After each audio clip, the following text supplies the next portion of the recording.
प्रिय विद्यार्थियों और सभी मित्रों, आप सबका मेरे YouTube channel Uma literature academy पर बहुत बहुत स्वागत है। आशा है आज का ये वीडियो आपके लिए बहुत हेल्पफुल होने वाला है। हम जानते हैं कि वर्तमान युग में महिला सशक्तिकरण के बहुत से प्रश्न और उनके समाधान उठते रहते हैं। यह एक ज्वलंत विषय के रूप में देखा जाता है। तो इससे हम शिक्षा ले सकते हैं कि हमारे प्राचीन काल में भारत में हमारे महिलाओं की या स्त्रियों की स्थिति कैसी थी, और हम देखेंगे कि उनका जीवन हमेशा फ्लैक्चुएट होता रहता है। अप एंड डाउन बहुत सारे दिखते हैं, यानी कभी उनके उच्च स्थिति दिखाई पड़ती है और कभी उनकी स्थिति काफी निम्न दिखाई पड़ती है समाज में। तो प्राचीन काल से कुछ ऐसे कारण बनते रहे हैं जिनके कारण महिलाओं की स्थिति में हमेशा फेरबदल होता गया है। तो इनको हम बिंदु वाइज इनका अध्ययन करेंगे। आज प्राचीन भारत में स्त्रियों की स्थिति, पहले हम देखेंगे वैदिक युग में स्त्रियों की स्थिति क्या थी महिलाओं की, दूसरा सूत्र तथा स्मृति युग में महिलाओं की क्या स्थिति हो गई थी, और तीसरा पूर्व मध्य युग जिसको हम राजपूत काल के नाम से भी जानते हैं, और उस समय स्त्रियों की क्या कंडीशन थी। ठीक है, इसके बाद हम देखेंगे कि स्त्रियों की स्वतंत्रता कितनी थी, कन्या रूप में नारी का क्या महत्व था या क्या क्या उसका स्थान था, और स्त्री शिक्षा की क्या स्थिति थी। इन सब बिंदुओं से ही हम महिलाओं की स्थिति प्राचीन भारत में क्या थी यह जान सकते हैं, और यह उससे हम शिक्षा लेकर वर्तमान में हम महिला सशक्तिकरण को और भी अच्छी तरीके से समझने की कोशिश करते हैं। ठीक है, चलिए तो स्टार्ट करते हैं। जो हमारा जो प्राचीन भारतीय साहित्य है और समाज है, वह स्त्रियों की दशा में विवादास्पद तथ्य प्रस्तुत करता है। यानी उसके तथ्यों में विवाद है, समानता नहीं है कि सभी एक जैसे बोले, सभी के वर्णन अलग अलग मिलते हैं। तो एक विवाद की स्थिति होती है, क्योंकि कहीं एक और तो स्त्रियों की प्रशंसा के प्रसंग मिलते हैं, स्त्रियां बहुत महान थी, इनकी महानता के प्रशंसा के प्रसंग मिलते हैं, तो दूसरी ओर स्त्रियों में या महिलाओं में अनेक हीनताएं भी आरोपित कर दी गई हैं कि वो कितनी निम्न है और उनके आचरण कैसे हैं। ठीक है, आरोपित कर दी गई। तो इसी आधार पर इसी को हम बेस लेकर चलेंगे, और हम सर्वप्रथम देखेंगे वैदिक युग में महिला का या महिलाओं का, नारी का क्या स्थान था। तो जो वैदिक युग के देखिए दो भाग होते हैं, पूर्व वैदिक युग और उत्तर वैदिक युग।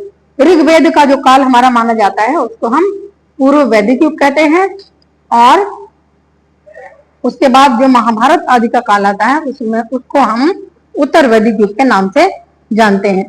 तो यही पर हम देखेंगे काफी अप और डाउन हमको महिलाओं के जीवन के दिखाई पड़ते हैं।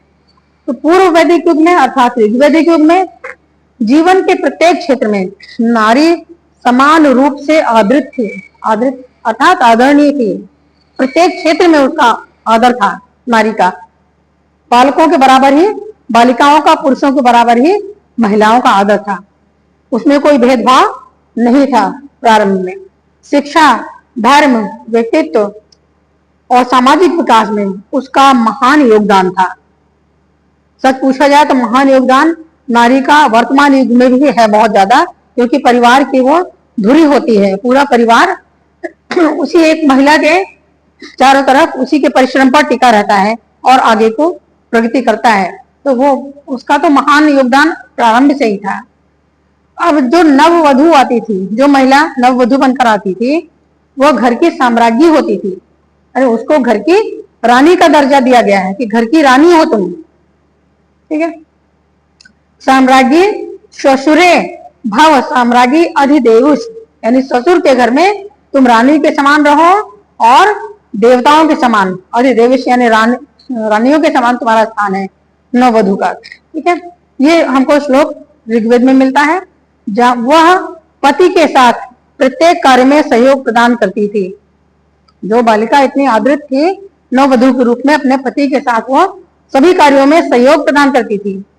वह पति के साथ मिलकर गृह के याज्ञिक कार्य संपन्न करती थी। हम जानते हैं कि हमारे वैदिक काल का जो जीवन था यज्ञों पर आधारित था। कृषि, पशुपालन आदि उनके मुख्य व्यवसाय हुआ करते थे, और यज्ञ उनका महान कर्तव्य हुआ करता था। सभी गृहस्थ यज्ञ करते थे, छोटे हो या बड़े, लेकिन यज्ञ करते थे। तो इस कार्य में, पति के कार्य में सदैव ही वो यज्ञ के कार्यों में सहायता करती थी। स्त्री और पुरुष दोनों यज्ञ रूपी रथ के जुड़े हुए दो बैल थे। इनकी कल्पना की गई है, कहा गया है कि यज्ञ रूपी जो रथ है उसको खींचने वाले दो बैलों के रूप में है, एक स्त्री है और एक पुरुष है उसमें। जैसे बैलगाड़ी को दो बैल खींचते हैं, वैसे ही यज्ञ रूपी रथ को भी स्त्री और पुरुष मिलके, महिला पुरुष मिलकर खींचते हैं, पति और पत्नी मिलकर खींचते हैं। यज्ञ में उसकी उपस्थिति की अनिवार्यता। अब यहाँ पर यह ध्यान देने की बात है कि यज्ञों में बिना पत्नी की उपस्थिति के कोई भी यज्ञ सफल नहीं माना जाता था, इसलिए अनिवार्य रूप से वो उपस्थित होती थी, यज्ञ में रहती थी। और उसकी यहाँ पर उसकी जो संज्ञा है उसको पत्नी कहा गया है। पत्नी संज्ञा चरितार्थ होती है। पत्नी उसको क्यों कहते हैं? क्योंकि यज्ञ में वह पति के साथ बैठती है, बराबर उसके बैठती है। बल्कि कहा गया कि सदा भवानी दाहिने, यानी जब यज्ञ पूजा पाठ, वैसे तो उसको वामा कहा जाता है, यानी पति का वो वाम अंग है, वो अर्धांगिनी है उसकी, लेकिन यज्ञ में बैठते समय वो पति के दाहिने तरफ हमेशा बैठाई जाती है। आज भी ऐसा होता है और प्राचीन काल से भी ऐसा होता था। तो वह अनिवार्य रूप से वो बैठती थी और इसीलिए उसकी संज्ञा पत्नी, उसका नाम, उसको कहा गया वो पत्नी है। और उसके दाम्पत्य जो जीवन होता है, बच्चों को जन्म देती है वह अपने पति के साथ मिलकर, सृष्टि के क्रम को आगे बढ़ाती है। बच्चों को जन्म देने के कारण उसे जाया स्वरूप उसका चरितार्थ हो जाता है। तो क्या कहते हैं? जाया, जन्म देने वाली जाया। तो हम देखते हैं इस प्रकार की पूर्व वैदिक काल में स्त्रियों का पुरुषों के समान ही समाज में भी और घर में भी पूरा पूरा सम्मान था। उनका कहीं पर भी अपमान नहीं देखा जाता है। अब आता है उत्तर वैदिक युग। उत्तर वैदिक युग में नारी संबंधी धारणा पूर्ववत उन्नत बनी रही है। अभी भी नारी का समान आदर देखा जा रहा था उत्तर वैदिक युग में भी। तो वह ब्रह्मचर्य के जीवन में शिक्षा ग्रहण करती थी। जब उसका ब्रह्मचर्य आश्रम होता था तब वह बालकों के साथ बालिकाएं भी शिक्षा ग्रहण करती थी। उस युग में शिक्षित स्त्री पुरुष ही विवाह के योग्य माने जाते थे। कितनी अजीब बात है कि बीच में हमने नारी शिक्षा को ही खत्म कर दिया था बीच के युगों में, लेकिन हमारे पूर्व में जब आरंभ में हमारा समाज बना तब नारी को उतना ही महत्व था जितना कि पुरुष को था। और वह शिक्षा भी अपनी इच्छा अनुसार चाहे तो सदैव शिक्षा प्राप्त कर सकती थी और चाहे तो विवाह के पहले तक शिक्षा प्राप्त करती थी, अर्थात उसको शिक्षा प्राप्त करने में कोई बाधा नहीं थी उत्तर वैदिक काल में भी। उस युग में शिक्षित स्त्री पुरुष ही विवाह के योग्य समझे जाते थे, नहीं तो विवाह योग्य ही नहीं होते थे अनपढ़ लोग। किंतु इस युग में स्त्रियों के याज्ञिक कार्यों से अलग रखने का उपक्रम किया जाने लगा। अब उत्तर वैदिक काल में देखिए धीरे धीरे जो अप एंड डाउन हमने बताया उनके लाइफ में होते हैं, तो यहाँ पे उनकी कुछ स्थिति निम्न होती दिखाई देती है, क्योंकि इन्हें यज्ञ के कार्यों से दूर रखा जाने लगा, अर्थात बिना पत्नी के भी यज्ञ संपन्न करने की कोशिश की जाने लगी, पुरुषों की तरफ से उपक्रम किया जाने लगा, तथा उन्हें वैदिक मंत्रों के उच्चारण के उपयुक्त ही नहीं समझा जाने लगा, माना गया कि कहा गया कि ये ज्यादा पढ़ी लिखी नहीं होती हैं, कम पढ़ रही हैं और ये वैदिक मंत्रों के उच्चारण के उपयुक्त नहीं है। तो महाभारत में स्त्रियों की स्थिति उत्तर वैदिक काल में प्रारंभ में तो अच्छी ही दिखाई पड़ती है, लेकिन महाभारत काल खत्म होते होते उत्तर वैदिक काल के समाप्ति की ओर जब चलते हैं तो देखते हैं कि स्त्रियों की स्थिति भी निम्न स्तर की तरफ जा रही है धीरे धीरे। किंतु ऐसी स्त्रियां अज्ञात नहीं है, ठीक है, पर सभी स्त्रियां ऐसी नहीं थी कि सभी स्त्रियों को ये सब दंश झेलने पड़ रहे हों। ऐसी स्त्रियां अज्ञात नहीं है जो आजीवन आध्यात्म चिंतन में लगी रहती थी। इस युग में भी उत्तर वैदिक काल में भी बहुत सी स्त्रियां ऐसी दिखाई पड़ती हैं जो आजीवन पढ़ती पढ़ाती रहती थी, आध्यात्मिक चिंतन में लगी रहती थी, उपनिषदों को पढ़ती थी, बहुत उच्च शिक्षा वो प्राप्त करती थी। बृहदारण्यक उपनिषद में याज्ञवल्क्य की पत्नी मैत्रेयी की बड़ी तीव्र दार्शनिक ज्ञान पिपासा मिलती है। राजा जनक के टाइम में याज्ञवल्क्य थे और उनकी पत्नी थी मैत्रेयी, जिन्होंने एक विद्यालय भी खोल रखा था। कहते हैं कि राजा जनक की बेटी सीता मैत्रेयी के स्कूल में पढ़ती थी और मैत्रेयी स्वयं इतनी विद्वान थी कि वो बहुत बड़ी, जितना हमारी भारतीय फिलॉसफी है, इतिहास, हमारा जो भारतीय दर्शन है, उसके प्रति उनकी तीव्र पिपासा यानी तीव्र प्यास, बहुत बड़ी इच्छा दार्शनिक बनने की उनकी दिखाई पड़ती है। ठीक है, अब हम तो ऐसी भी स्त्रियां थी, हालांकि स्त्रियों का कुछ मनोबल यज्ञ आदि से उन्हें वंचित कहीं कहीं किया जा रहा था, लेकिन फिर भी ऐसी स्त्रियों की संख्या भी कम नहीं थी जो पढ़ी लिखी और योग्य थी।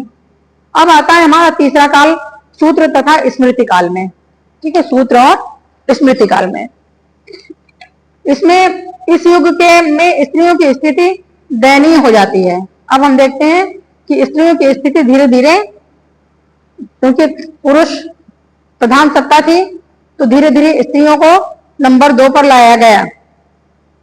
ठीक, स्त्रियों की स्थिति दयनीय हो जाती है।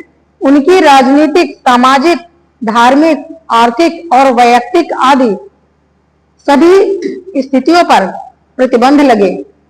इस काल में जब सूत्र और स्मृति के नियम बने तो उन नियमों में ही स्त्री को बांध दिया गया। उसकी राजनीतिक स्थिति भी कम कर दी गई, धार्मिक स्थिति, सामाजिक स्थिति भी उसकी कम हो गई और उसकी अर्थव्यवस्था भी, उसको पैसा भी, धन भी उसके पास कम हुआ, पहले की तरह नहीं दिया, या और व्यक्तिगत भी उसके ऊपर बहुत सारे बंधन डाले गए और जिससे उसकी स्थिति अत्यधिक दयनीय होती चली गई। अब जन्म से मृत्यु तक वह पुरुष के नियंत्रण में रखने के लिए निर्देशित की गई। इस सूत्र और स्मृति काल में हम देखते हैं कि स्त्रियों की स्थिति वस्तुतः बहुत दयनीय हो गई थी, बहुत शोचनीय हो गई थी। वह केवल पुरुष के नियंत्रण में रखने के लिए, पुरुष के कंट्रोल में रहने के लिए बाध्य की गई। ठीक है, वह क्रमशः पिता, पति और पुत्र द्वारा नियंत्रित मानी गई। ऐसा कहा गया कि पिता रक्षति कौमारे, अर्थात उसकी कुमारी अवस्था में उसकी रक्षा कौन करेगा? वो स्वयं अपनी रक्षा नहीं कर सकती, ऐसा माना गया, तो उसकी रक्षा कौन करेगा? पिता करेगा कुमारी अवस्था में। ठीक है, भर्ता रक्षति यौवने, जब वो युवती हो जाएगी और उसका विवाह कर दिया जाएगा तो उसका भरण पोषण करने वाला भर्ता उसका कौन होता है? पति। तो उसके यौवन काल में उसकी रक्षा उसका पति करेगा, वो स्वयं अपनी रक्षा करने के योग्य नहीं, ऐसा कहा गया। ठीक है, रक्षन्ति स्थविरे पुत्रा, मतलब बुढ़ापे में, वृद्धावस्था में उसकी रक्षा कौन करेगा? पुत्र करेंगे। न स्त्री स्वतंत्र मरहति, ये हमारी मनुस्मृति में मिलता है जहां पर कहा गया कि स्त्री कभी भी स्वतंत्र नहीं हो सकती। स्त्री स्वतंत्र कैसे है? क्यों? क्योंकि वह, उसकी रक्षा कौन कर रहा है?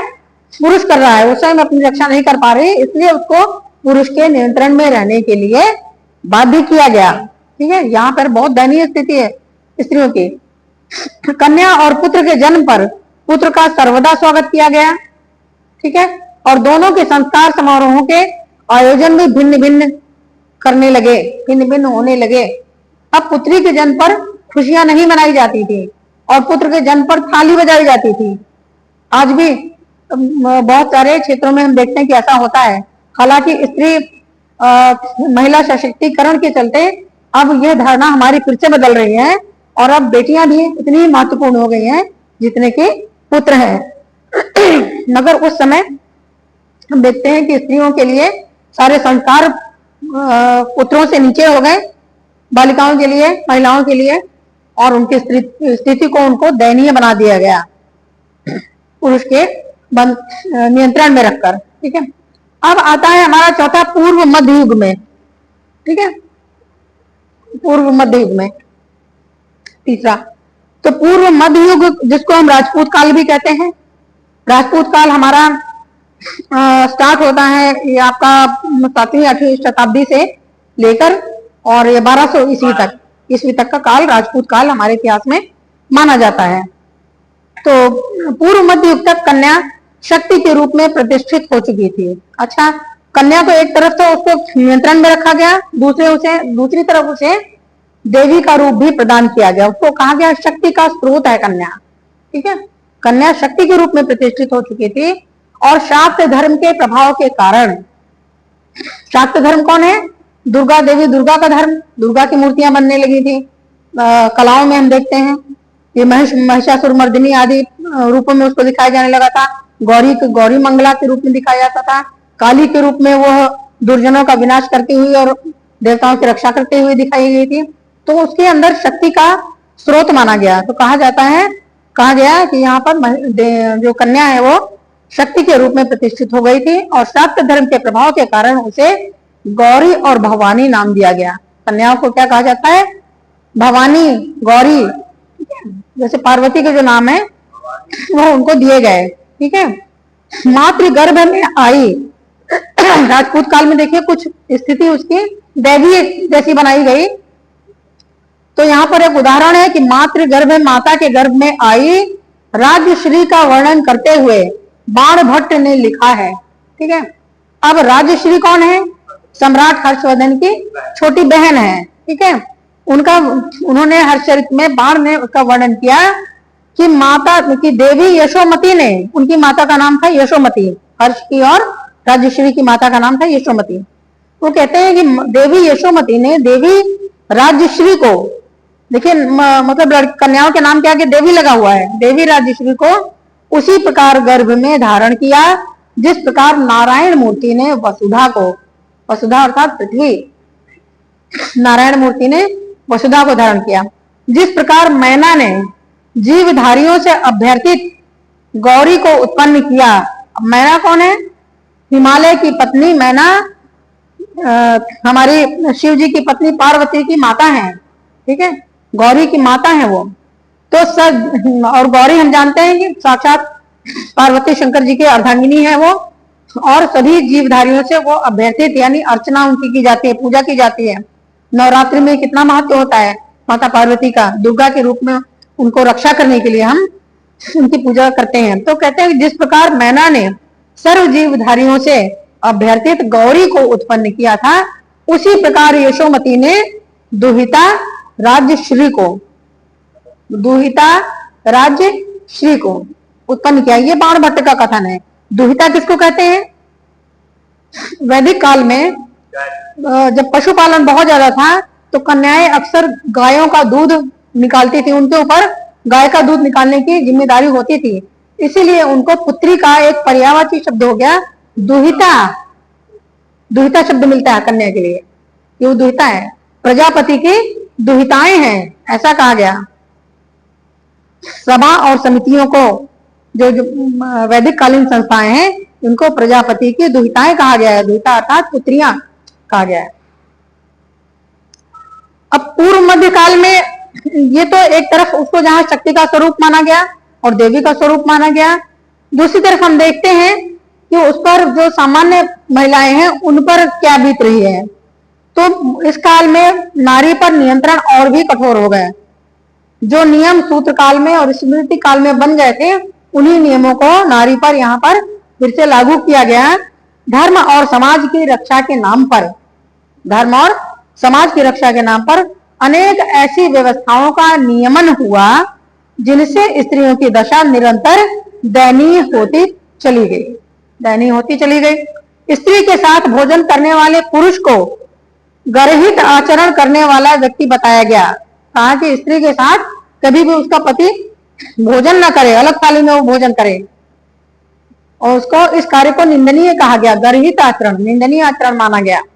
ठीक है। यहाँ पे स्त्री को निम्न बता दिया गया कि आप उच्च हो और निम्न कोटि की स्त्री के साथ आप भोजन, पत्नी आपकी जो है आपसे निम्न है इसलिए उसके साथ भोजन ना करो। अब उस स्त्री की प्रशंसा की गई। अब यहाँ पे ध्यान देने वाले बात देखिए उसकी सामाजिक स्थिति कैसे कर दी गई। वो स्त्री की प्रशंसा की गई जो प्रतिवाद ना करती हो, अर्थात जो प्रश्नों के उत्तर ना देती हो, सवालों के जवाब ना करती हो, पलट के जवाब ना देती हो, प्रतिवाद ना करती हो, ऐसी स्त्री प्रशंसनीय मानी गई। जो मुंह सिल लेती है, चुप रहती है, कुछ नहीं बोलती, वही स्त्री अच्छी मानी गई। तो ये स्त्रियों की हीनता का द्योतक हुआ, जहां पर स्त्री अपने मन की कोई बात कहने के लिए बाध्य हो गई कि ना कहे, वो अपने मन में रखे। उसके सारे अधिकार सीमित कर दिए गए। ठीक है। तथा उसकी स्वच्छंदता पर भी अनेक नियंत्रण लगा दिए गए। उसकी स्वतंत्रता, स्वच्छंदता, कोई बालिका है फिर भी वो दूर खेलने नहीं जा सकती, कहीं घूमने नहीं जा सकती, अपनी इच्छा के कोई कार्य नहीं कर सकती थी। तो अनेक नियंत्रण लगा दिए गए। विज्ञानेश्वर ने, विज्ञानेश्वर टीकाकार हैं जिन्होंने मनुस्मृति वगैरह की इनकी सबकी टीकाएं लिखी हैं। तो विज्ञानेश्वर ने शंख का उदाहरण देते हुए टिप्पणी की है कि वह घर से बिना कहे कोई महिला, चाहे वो वधू हो, चाहे कन्या हो, चाहे वो वृद्धा हो, कहा कि कोई महिला घर से बिना कहे, बिना बताए घर वालों को ना निकले, और बाहर अगर जाए तो बिना चादर ओढ़े न जाए, एक चादर से अपने शरीर को वो ढक ले, शीघ्रता पूर्वक न चले, जल्दी जल्दी ना चले, वो धीमी चाल से जाए, धीरे धीरे, मतलब उसकी हर गतिविधि पर नियंत्रण देखने को मिलता है। बनिया, सन्यासी और वैद्य के अतिरिक्त किसी पर पुरुष से बात ना करे। बनिया क्या होता था? साइकिल पर सामान लेकर घर घर बेचते थे, वो आवश्यकता की गृहस्थी की चीजें महिलाएं खरीदती थी, अनाज के बदले विनिमय होता था प्राचीन काल में। तो बनिया से बात कर सकती थी, या फिर बीमार होने पर वैद्य से बात कर सकती थी, अथवा कोई सन्यासी भिक्षा मांगने आया है तो उसको भिक्षा दे सकती थी। इसके अतिरिक्त वह किसी भी पर पुरुष से, घर के पुरुषों के अतिरिक्त समाज के किसी भी पर पुरुष से बात भी ना करे, ये उसके लिए नियम था। वह पुरुष से बात ना करे, अपनी नाभि खुली न रखे, वह ऐसे वस्त्र पहने जैसे साड़ियां पहनी जाती हैं हमारे यहाँ, धोती और साड़ी का प्रचलन प्राचीन काल से ही है, तो उसमें उसकी नाभि ना दिखाई पड़े, एड़ी तक कपड़ा पहने, वो जो भी वस्त्र पहने उसकी एड़ियों तक छुपा रहे, शरीर का कोई अंग उसमें दिखना नहीं चाहिए। मुंह ढके बिना ना हंसे, ये तो उसे हंसी भी आती है तो उसे चाहिए कि अपने आंचल से अपने मुंह को ढक ले और अंदर अंदर हंस ले, जोर से हंसे बिना, उसकी आवाज नहीं निकलनी चाहिए। ठीक है, पति या संबंधियों से घृणा भी ना करे, उस पर इतने कठोर प्रतिबंध भी लगाए गए और उससे यह अपेक्षा भी की गई कि वो अपने पति से या अपने रिश्तेदारों से, अपने परिवार से घृणा भी या नफरत भी ना करे, वो सबसे प्रेम करे। वह धूर्त, वैश्या, अभिसारिणी, सन्यासिनी, भाग्य बताने वाली, जादू टोना या गुप्त विधियां करने वाली दुःशील स्त्रियों के साथ ना रहे, मतलब ऐसी स्त्रियों से भी दूर रहे, पुरुषों से तो दूर रहे ही, लेकिन ऐसी स्त्रियां जो जादू टोना आदि करती हैं, जो धूर्त हैं, जो वैश्या हैं, जो अभिसारिणी यानी जिनका चरित्र गिरा हुआ है, और जो सन्यासिनी है, भाग्य आदि बताने वाली हैं, जादू टोना करने वाली, ऐसी स्त्रियों से भी अपनी दूरी बनाकर रखे। ठीक है, इनकी संगति से, कहा गया कि इनकी संगति से जो कुलगत स्त्रियां हैं, यानी जो कुलीन स्त्रियां हैं, उनका चरित्र खराब होता है, क्योंकि ये स्त्रियों को बहका देती हैं और उनके चरित्र को खराब कर देती हैं। ठीक है, तो यहां पर ये हो गया। अब हम देखेंगे स्त्री की स्वतंत्रता। वैदिक युग में 3 पॉइंट मैंने इधर लिखे हैं स्त्रियों की स्वतंत्रता, इसको भी हम अलग अलग युगों में देख लेते हैं।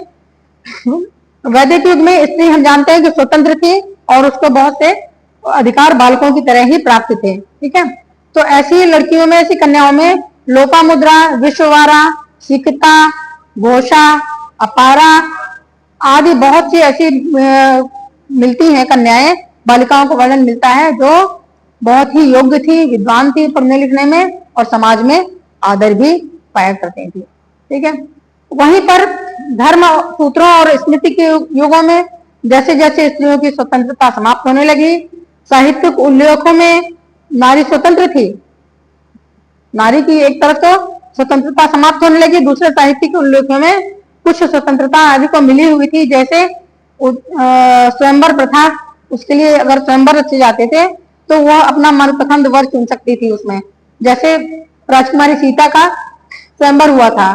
नल दमयंती वगैरह के और भी ऐसे उदाहरण मिलते हैं इतिहास में, जब प्राचीन काल में, वैदिक काल में था ये कि लड़कियों के विवाह के लिए स्वयंवर आयोजित किए जाते थे, और ये राजा महाराजाओं के यहाँ होता था, क्योंकि वह इतना खर्च वहन कर सकते थे, सामान्य मनुष्य नहीं कर सकते थे, पर उन्हें अपना मनपसंद वर चुनने का अधिकार दिया जाता था। तो स्वयंवर प्रथा, सभा में भाषण देना, सूर्या आदि बहुत सी अच्छी कन्याएं थी जिनको सभा में भाषण देने के लिए कहा जाता था।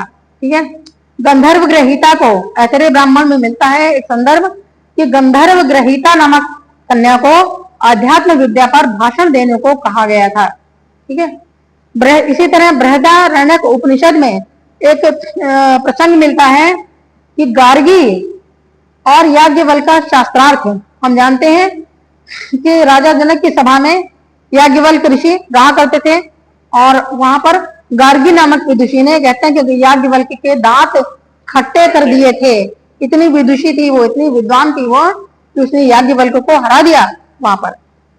तो बुद्धि की कमी नहीं देखी जाती है कन्या में, बस उसको सामाजिक बंधन लगा दिए गए उस पर बाद में। बौधायन व आप स्तंभ में अनेक अध्यापिकाओं का उल्लेख भी किया है कि कन्या, बहुत सी कन्या ज्यादा अच्छे से शिक्षा को प्राप्त करके और उन्होंने अध्यापन कार्य भी किया प्राचीन काल में। वैदिक काल में समन का उल्लेख है। वैदिक काल में एक मेले का उल्लेख होता है जिसको समन कहते थे, जिसमें कन्याएं, माताएं स्वयं अपनी कन्याओं को सज धज कर, सजा धजा कर भेजती थी, सज धज कर जाती थी। और ऐसे मेले में बहुत से विवाह योग्य युवक भी आते थे जो अपनी कलाओं का, अपने विरोचित कलाओं का प्रदर्शन करते थे, और वहीं पर कन्या और वर एक दूसरे को पसंद भी कर लेते थे। जिसका जिस पर मन आए ऐसी अपने वर कन्या को पसंद हो जाता था, और माता पिता फिर उनका विवाह खुशी खुशी कर देते थे। ये भी स्वयंवर प्रथा जैसा ही है यहाँ पर। और यहाँ पर देखिए मुदगलानी तथा विश्वपला के युद्ध में भाग लेने के उल्लेख मिलते हैं। वैदिक काल में तो हम देखते हैं कि मुदगलानी, विश्वपला आदि नारियां जो थी, सूर्या आदि, ये सब सेनाओं में शामिल होती थी और दूसरे राज्यों के साथ युद्ध में भाग भी लेती थी।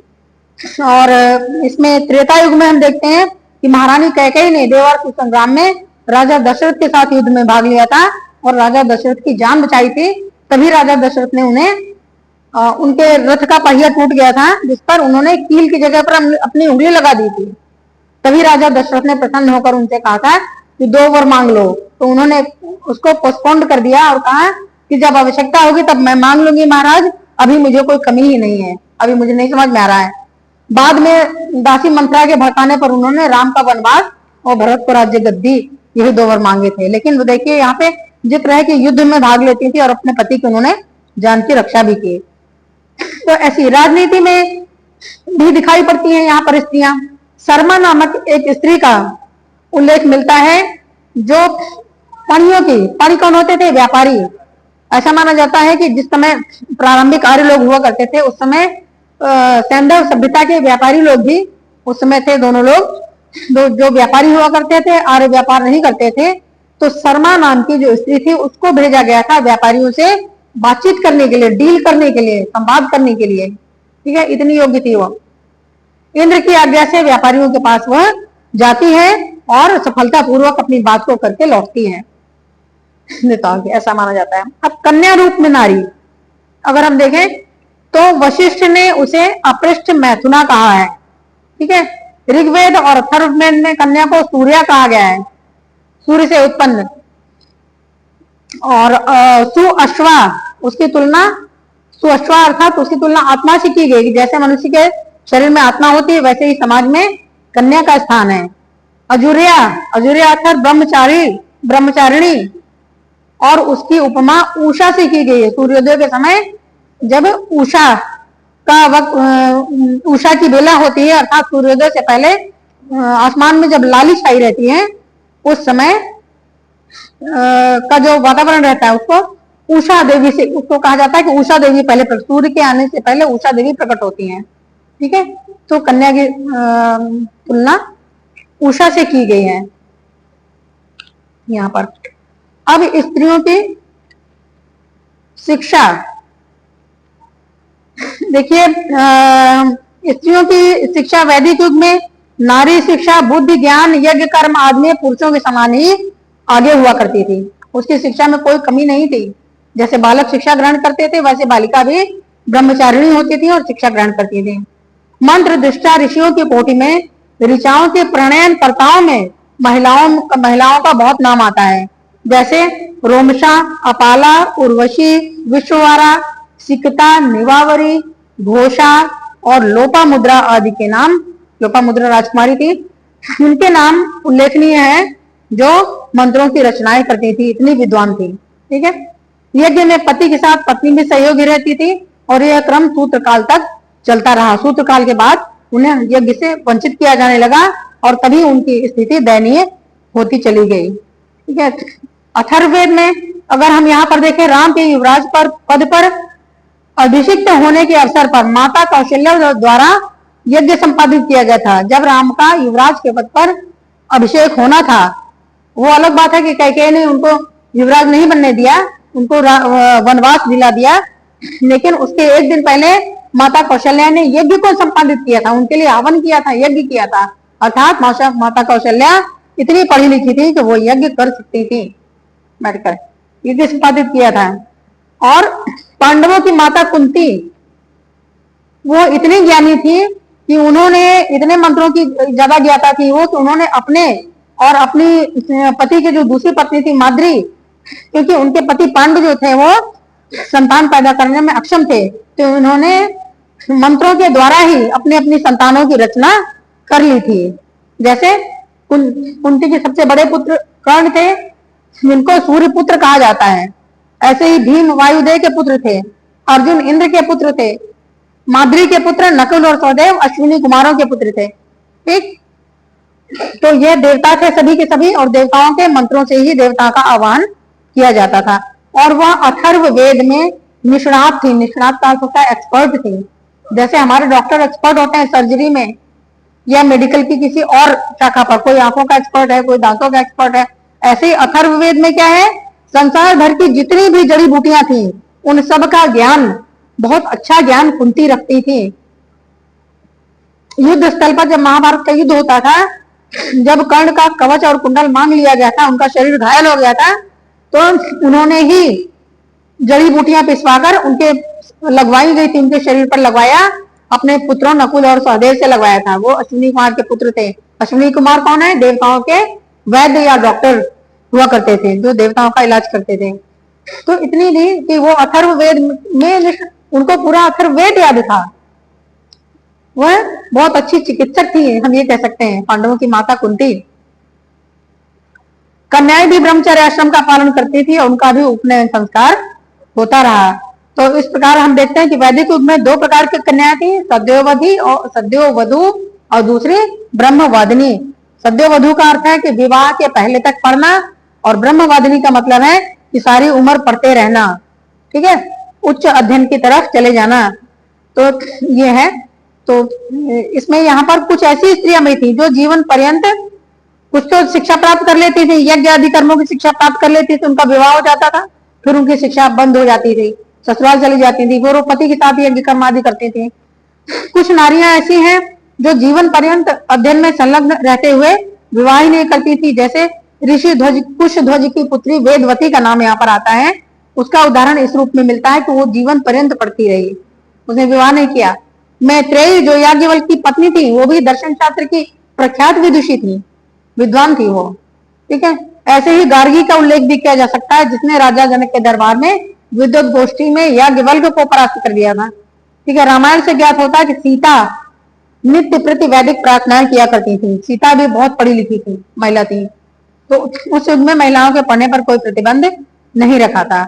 बौद्ध कालखंड में भी स्त्रियों के कुछ विदुषी होने के उल्लेख मिलते हैं, जिसमें थेरी गाथा की 32 आजीवन ब्रह्मचारिणी कवित्री मिलती हैं। ठीक है, और 18 विवाहित भिक्षुणियों के उदाहरण मिलते हैं, जिनमें शुभा, सुमेधा और अनुपमा के नाम इस दृष्टि से उल्लेखनीय हैं। तो ये सह शिक्षा के प्रमाण भी इस समय मिलते हैं। लवकुश और आत्रेयी वाल्मीकि आश्रम में साथ साथ शिक्षा प्राप्त कर रहे थे। सीता के पुत्र लवकुश और वाल्मीकि आश्रम में उनकी पुत्री आत्रेयी एक साथ शिक्षा ग्रहण करते थे। पुराणों में एक तो आध्यात्मिक और दूसरा व्यवहारिक दो प्रकार की शिक्षा ज्ञात होती है महिलाओं की, जिसमें अपर्णा, एक पर्णा, एक पाटला, मेना, धारिणी, सन्नति, शत्रुपा आदि के नाम मिलते हैं। इन्होंने आध्यात्मिक शिक्षा प्राप्त की थी और जो ब्रह्मवादिनी थी, यानी सदैव ब्रह्म के अध्ययन में लीन रहती थी। और उमा, तीव्री, धर्मव्रता आदि जैसी कन्याओं का तपश्चर्या द्वारा अभीष्ट प्राप्ति का दृष्टांत मिलता है। हम जानते हैं उमा अर्थात पार्वती ने तपस्या की और मानव होते हुए शिव जैसे देवता को, जो आदि देव हैं, उनको प्राप्त कर लिया अपनी तपस्या से, अपनी शिक्षा से। ठीक है, तो व्यवहारिक शिक्षा में नृत्य, संगीत, चित्रकला आदि बातें सम्मिलित थी। ठीक है, तो ये सब है। स्त्रियों के कुछ उनके संपत्ति के अधिकार होते हैं। स्त्री धन कहा जाता है, जब उनका विवाह होता है उस समय जो उसको धन मिलता है, उसको स्त्री धन कहते हैं। वैदिक युग में से ही संपत्ति में स्त्री के अधिकार के विवरण किसी न किसी रूप में अवश्य हमको मिलते हैं। यद्यपि कुछ प्रसंग तैत्तिरीय संहिता आदि में ऐसे मिलते हैं कि जिससे उनका उत्तराधिकार नहीं स्वीकार्य होता है। प्रारंभ में कुछ उनका उत्तराधिकार अवश्य था, बाद में धीरे धीरे संपत्ति का अधिकार स्त्री से छीन लिया गया और उसके जगह पर पुत्रों को उसका अधिकार संपत्ति का दिया गया और कहा गया कि वह वधु बनकर ससुराल चली जाती है जहां पर उसको अधिकार मिलेगा। ठीक है, ऐसा किया जाता है। तो विवाहोपरांत सास ससुर आदि से पाद बंधन आदि में चरण आदि छूने के उपलक्ष्य में जो धन मिलता है वह सब, और विवाह के अवसर पर जो धन मिलता था स्त्री को गहनों आदि के रूप में, वो सब स्त्री धन माना जाता था। और भारत में स्त्री को चरित्र के प्रति हमेशा ही बहुत सजगता रही है, इसलिए उसे, क्योंकि उसे कुल की गरिमा का प्रतीक माना जाता था और पर पुरुष गमन घोर पाप माना जाता था। इसलिए ये कहा जाता था कि स्त्री को दुराचारिणी नहीं होना चाहिए। अगर वो दुराचारिणी है अर्थात पर पुरुष गमन करती है तो उसके लिए विभिन्न दंडों की व्यवस्था भी की गई थी। और गणिका, भारत में गणिकाओं का सम्मान कला प्रेमियों की दृष्टि में विशेष, स्त्री का एक ये रूप भी था जिसे हम वैश्या या गणिका के रूप में जानते हैं, पर प्राचीन काल में ये सम्मान की दृष्टि से देखा जाता था। इनका मुख्य व्यवसाय गायन, वादन और ललित कलाएं, नृत्य आदि कलाएं इनका हुआ करता था। बौद्ध युग में गणिकाओं का प्राधान्य दृष्टिगत होता है। वैशाली की गणिका आम्रपाली को नगर वधु कहा गया, अर्थात सम्मान से उसको कहा गया कि पूरे नगर की ये वधु है, नगर वधु है और उसका कोई अपमान नहीं कर सकता है। वो सम्मान से जीवन जिएगी और सबको अपने नृत्य गायन आदि कलाओं द्वारा प्रसन्न रखेगी। ठीक है, इसी तरह राजगृह की नर्तकी सालवती के पुत्र जीवक सुप्रसिद्ध राजवैद्य थे। गणिकाएं परम सुंदर हुआ करती थी और गणिकाओं के पुत्रों का भी समाज में सम्मान था। जो सालवती नामक गणिका थी उनके पुत्र थे जीवक, जो राजा के वैद्य हुआ करते, राजवैद्य हुआ करते थे। उन्होंने कई राजाओं को अपनी चिकित्सा से अच्छा किया था, समाज में सम्मान होता था। जैसे नर्तकी, रूप जीवा, वैश्या, देवदासी आदि, ये सब कई नारी की गणिका के रूप में उनके रूप देखने को मिलते हैं।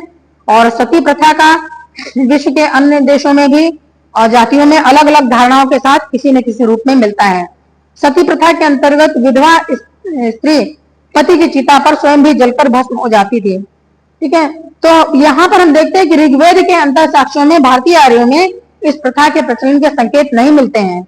लेकिन बाद के युग में अथर्ववेद से बाद के युग में उत्तर वैदिक काल में ये आता है अथर्ववेद, जिसमें कहा गया कि विधवा को पति के शव के साथ लेटने की प्रथा थी। उसे 1 मिनट के लिए लेटा दिया जाता, फिर वापस उसको उठा लिया जाता था, उतर जाने का निर्देश दिया जाता था और उसके आगे के सुखी जीवन की कामना की जाती थी। बाद में सांस्कृतिक अभिध्यान के साथ साथ इस प्रथा का ह्रास हुआ और नियोग तथा पुनर्विवाह को भी प्रोत्साहित किया गया कि यदि मान लीजिए कोई स्त्री है, विधवा है, अगर उसके पुत्र नहीं है, कोई संतान भी नहीं है और विधवा हो गई, तो वह नियोग द्वारा अपने देवर आदि या किसी उचित संबंधी से विवाह करके पुत्र की उत्पत्ति के लिए, क्योंकि पुत्रोत्पत्ति बहुत बड़ा कर्म माना गया है भारतीय संहिता में, इसलिए वह कर सकती थी। ऐसे ही बौद्ध और जैन जो धर्म है वह इस सती प्रथा के विषय में मौन दिखाई पड़ते हैं। अगर हम अभिलेखों में देखें तो हमें ये राजपूत काल में इक्का दुक्का अभिलेख सती होने के मिलते हैं। तो सती प्रथा के दृष्टांत लिखित रूप से नहीं मिलते हैं। सती प्रथा का प्रचलन विशेष रूप से क्षत्रियों के घरानों में ही दृष्टिगत होता है, राजघरानों में ही ज्यादातर। वात्स्यायन, भास, कालिदास और शूद्रक ने अपने ग्रंथों में इस प्रकार का संकेत दिया है कि जैसे हर्ष चरित्र से ज्ञात होता है कि प्रभाकर वर्धन की मृत्यु के बाद उसकी पत्नी यशोमती अग्नि में प्रवेश कर गई, पर कुछ स्मृतिकार इस प्रथा के पक्षधर नहीं ज्ञात होते हैं। ठीक है, तो बाण ने भी इसका विरोध किया है, उन्होंने इसे भयंकर भूल कहा है। फिर भी कुछ युद्ध प्रिय जातियों में इस प्रथा का विशेष प्रचलन था और यहाँ पर 12वीं शताब्दी तक कश्मीर में इसका प्रचलन कुछ दृष्टिगत होता है। और महाभारत में पांडु की रानी माद्री ने पति के शव के साथ अपने को जंगल में जला दिया था वहां पर, और कुंती बच गई थी। कुंती को नहीं सती होने दिया गया था क्योंकि उन्हें उनके संतानों को पालने के लिए किया गया था। तो हम देखते हैं कि विभिन्न युगों में नारी की विभिन्न स्थिति रही है, चाहे उसकी शिक्षा हो, चाहे उसकी सामाजिक स्थिति हो, चाहे धार्मिक स्थिति हो। तो उतार और चढ़ाव भरी स्थिति एक तरफ उसको आदर मिलता था, समादृत थी वो, तो दूसरी तरफ उसमें हीनता की भावनाएं भी आरोपित कर दी गई। तो अब आज के लिए ये पाठ हो गया। इतना धन्यवाद आप सबको।